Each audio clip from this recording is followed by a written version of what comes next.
Hi friends, good morning. ಇದು ಬಂದು ಸೋಮವಾರದ ಬ್ಲಾಗು. ಬೆಳಗ್ಗೆನೇ ಫುಲ್ಲು ಮಳೆ ಬರ್ತಿದೆ. ಎದ್ದಿದ್ದೆ ಲೇಟು.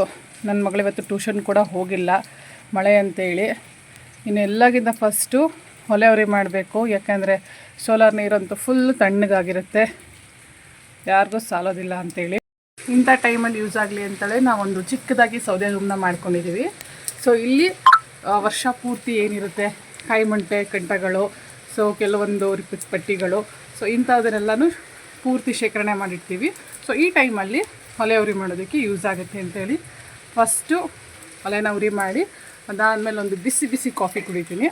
ಅದಾದಮೇಲೆ ನೆಕ್ಸ್ಟು ತಿಂಡಿಗೆ ಅಂತ ಆಲ್ರೆಡಿ ನೆನೆಯೇ ನಾನು ದೋಸೆ ಹಿಟ್ಟನ್ನ ಮಾಡಿಟ್ಟಿದ್ದೆ. ಸೊ ಇವಾಗ ಏನಾದರೂ ಅದಕ್ಕೆ ಒಂದು ಪಲ್ಯನ ಗೊಜ್ಜು ಏನೋ ಮಾಡಿದ್ರೆ ಸೊ ತಿಂಡಿ ರೆಡಿ ಆಗುತ್ತೆ. ತುಂಬಾ ಜೋರಾಗಿ ಮಳೆ ಬರ್ತಾಯಿತ್ತು, ಹಾಗಾಗಿ ಒಂದು ಒಳ್ಳೆ ಕಾಫಿ ಕುಡಿಯೋಣ ಅಂತೇಳಿ, ಕಾಫಿ ಮಾಡೋಣ ಅಂತೇಳಿ ಫಸ್ಟು ಕಾಫಿಗೆ ಅಂತೇಳಿ ಹಾಲಿಟ್ಟೆ. ಅದ್ರ ಜೊತೆಗೆ ಇನ್ನು ದೋಸೆಗೆ ಅಂತೇಳಿ ಚಟ್ನಿ ಜೊತೆಗೆ ಆಲೂಗೆಡ್ಡೆ ಪಲ್ಯ ಮಾಡಿ ಚಟ್ನಿ ಮಾಡಿದ್ರೆ ಸೊ ದೋಸೆ ಚೆನ್ನಾಗಿರುತ್ತೆ ಅಂತೇಳಿ ಇವತ್ತು ದೋಸೆಗೆ ಆಲೂಗೆಡ್ಡೆ ಪಲ್ಯ ಮತ್ತು ಚಟ್ನಿ ರೆಡಿ ಆಗ್ತಾಯಿದೆ. ಅದ್ರ ಜೊತೆಗೆ ಬಿಸಿ ಬಿಸಿ ಕಾಫಿ, ಫಿಲ್ಟ್ರ್ ಕಾಫಿ ಮಾಡೋಣ ಅಂಥೇಳಿ. ಆಲ್ಮೋಸ್ಟು ನಮ್ಮಲ್ಲಿ ತುಂಬ ವರ್ಷಗಳಿಂದ ಫಿಲ್ಟ್ರ್ ಕಾಫಿನೇ ಇಷ್ಟಪಟ್ಟು ಕುಡಿಯೋದು. ನನಗೂ ಕೂಡ ಫಿಲ್ಟ್ರ್ ಕಾಫಿ ಅಂದರೆ ತುಂಬಾ ಇಷ್ಟ. ಇನ್ನು ಒಂದು ಒಳ್ಳೆ ಕಾಫಿ ಆಯಿತು. ಇನ್ನು ಸ್ನಾನ ಮಾಡಿ ಪೂಜೆ ಮಾಡೋದಕ್ಕಿಂತ ಮುಂಚೆ ಫಸ್ಟು ತಿಂಡಿ ತಿನ್ನೋಣ, ಬಿಸಿ ಬಿಸಿ ತಿಂಡಿ ಅಂಥೇಳಿ ರೆಡಿ ಮಾಡೋಣ ಅಂತೇಳಿ ರೆಡಿ ಮಾಡ್ತಾಯಿದ್ದೀನಿ. ಇನ್ನು ಆಲೂಗೆಡ್ಡೆ ನಾವು ಹಾಗೇ ಸ್ಮ್ಯಾಶ್ ಮಾಡಿ ಒಗ್ಗರಣೆ ಮಾಡಿದ್ರೆ ಸೊ ಸ್ವಲ್ಪ ಸೀದೋಗುತ್ತೆ. ಹಾಗಾಗಿ ಒಂದು ಅರ್ಧ ಗ್ಲಾಸ್ ನೀರು ಹಾಕ್ಕೊಂಡು ಅದ್ರ ಜೊತೆಗೆ ಒಂದು ಅರ್ಧ ಸ್ಪೂನಷ್ಟು ಕಡಲೆ ಹಿಟ್ಟನ್ನ ಮಿಕ್ಸ್ ಮಾಡಿ, ಅದಾದಮೇಲೆ ಅದನ್ನು ಸ್ವಲ್ಪ ಕಡಿಮೆ ಉರಿಲಿ ಚೆನ್ನಾಗಿ ಬೇಯಿಸಿದ್ರೆ ತುಂಬಾ ಚೆನ್ನಾಗಿರುತ್ತೆ ಆಲೂಗಡ್ಡೆ ಪಲ್ಯ.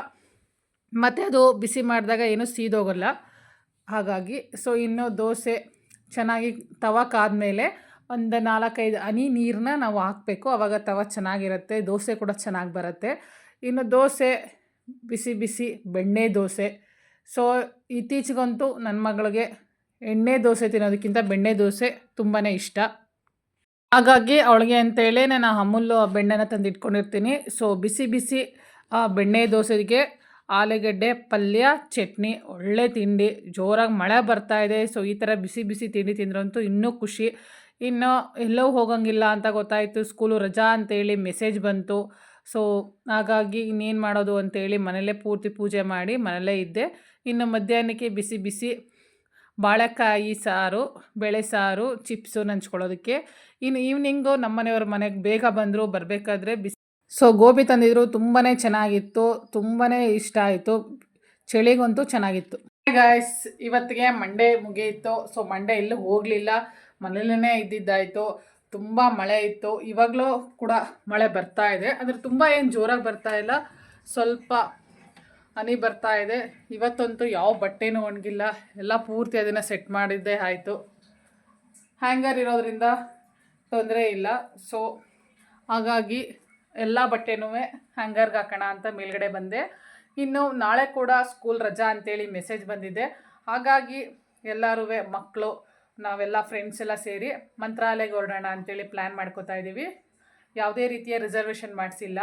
ಸೊ ನೋಡೋಣ ಹೇಗಿರುತ್ತೆ ಈ ಒಂದು ಪಯಣ, ಮೈಸೂರು ಟು ಮಂತ್ರಾಲಯ. ಪ್ಲ್ಯಾನ್ ಅಂತೂ ಮಾಡಿದ್ದೀವಿ. ಸೊ ನಾಳೆ ಮಧ್ಯಾಹ್ನ ಟ್ರೈನ್ ಇದೆ, ರಶ್ ಇರುತ್ತೋ ಇಲ್ವೋ ಗೊತ್ತಿಲ್ಲ, ಅಲ್ಲಿ ಮಳೆ ಇದೆಯೋ ಇಲ್ವೋ ಏನೋ ಗೊತ್ತಿಲ್ಲ. ನೋಡೋಣ, ರಾಯರ ಮೇಲೆ ಭಾರ ಹಾಕಿ ಹೊರಡೋಣ ಅಂತೇಳಿ ಎಲ್ಲರೂ ಹೊರಟಿದ್ದೀವಿ. ಸೊ ನಾಳೆ ಹೇಗೆ ಹೊರಡ್ತೀವಿ, ಯಾರ್ಯಾರು ಹೊರಡ್ತೀವಿ ಅನ್ನೋದನ್ನು ತಿಳಿಸ್ಕೊಡ್ತೀನಿ. Good night.